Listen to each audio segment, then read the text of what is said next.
Thank you. Right now, the U.S. State Department is warning all of its embassies and consulates to review their security as the war intensifies between Israel and Hamas. Israeli Defense Forces now reporting more than 200 people are being held hostage by Hamas in Gaza, where more than 3,700 people have been killed. Mike Valerio has the latest.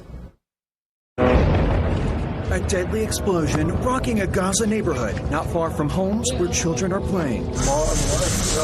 Outside of a hospital, mourners pray over the body bags of victims.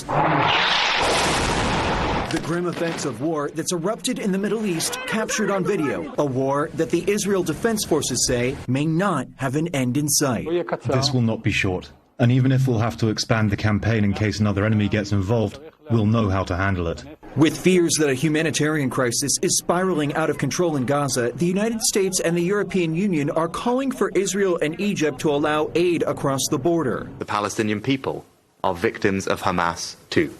And that is why I welcome your decision yesterday that you took to ensure that routes into Gaza will be opened. Now, on the heels of a high-stakes visit to the war-torn Middle East, President Biden is slated to address the nation Thursday evening. To lay out his view of this extraordinary moment that we are in when it comes to our national security and international stability, with a highlight and a focus, obviously, on the conflict in Israel and his visit there yesterday, as well as the ongoing conflict in Ukraine. The U.S. Embassy in Beirut warning Americans in an updated security alert to fly out while commercial options are still available. And the president is pledging to get Americans and other civilians out of Gaza. We're going to get people out, but I'm not going to go into detail with you now. I'm Mike Valerio reporting.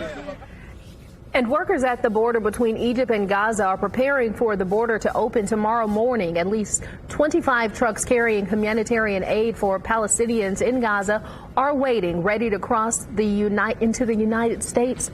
Egypt and Israel agreed to open the border after President Biden's meeting with Israel's prime minister yesterday.